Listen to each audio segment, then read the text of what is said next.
ఏమండే నేనండి మీ రాజుగారిని ఈరోజు శ్రీమంతుడు రివ్యూ చెప్పడానికి వచ్చానండి. మన తెలుగు ఇండస్ట్రీకి మంచి రోజులు వచ్చినాయని చెప్పొచ్చండి.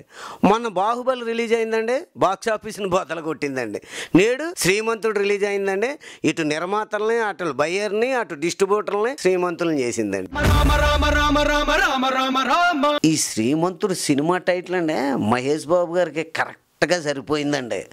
మరి ఆయన ఇంట్రడక్షన్ సీన్ ఉంటుందండి, అదిరిపోయింది అనుకోండి.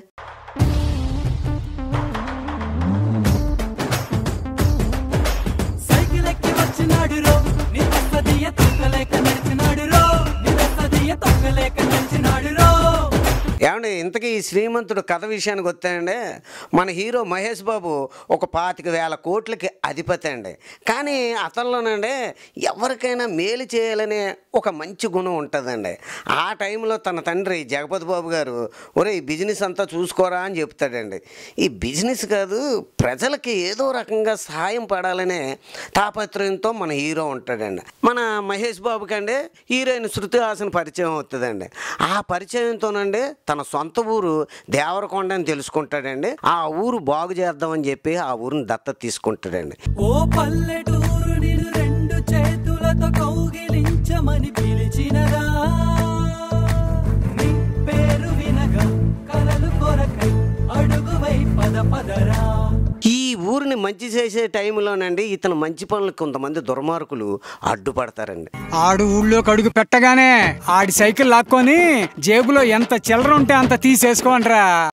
ఇంతకీ ఆ దుర్మార్గుల్ని ఆ ఊరి నుంచి అడ్డు తొలగించాడా, ఆ ఊరిని బాగు చేశాడా అని తెలుసుకోవాలంటే అండి మనం శ్రీమంతుడు సినిమా చూడాలండి. ఇంక ఇప్పుడంటే ఈ సినిమాలో ప్లస్లు మైనస్ల గురించి మాట్లాడుకుందాం అండి. ఇంక ఈ సినిమాకండి కథే బలం అండి. కథను బేస్ చేసుకొని ఆ కథను నడిపించే విధానం కానీ చక్కగా అల్లారండి ఈ సినిమా డైరెక్టర్ కొరటాల శివ గారు. ఇంక ఈ సినిమాలోనండి మహేష్ బాబు గారికి తండ్రిగా జగపతి బాబు గారు చాలా అద్భుతంగా నటించారు. ఇంకా మన హీరో మహేష్ బాబు గారి గురించి వేరే చెప్పక్కర్లేదు కదండి. ఆయన అందం కానీ ఆయన పర్ఫార్మెన్స్ కానీ ఈ సినిమాకి హైలైట్ అని చెప్పొచ్చండి. ఈ సినిమాలో రాజేంద్ర ప్రసాద్ గారు కానీ శృతి హాసన్ డ్యాన్సులు కానీ చాలా అద్భుతంగా కుదిరినాయండి. ఒక్క మాటలో చెప్పాలంటే అండి పుష్టికరమైన భోజనం అని చెప్పొచ్చండి ఈ శ్రీమంతుడి సినిమా.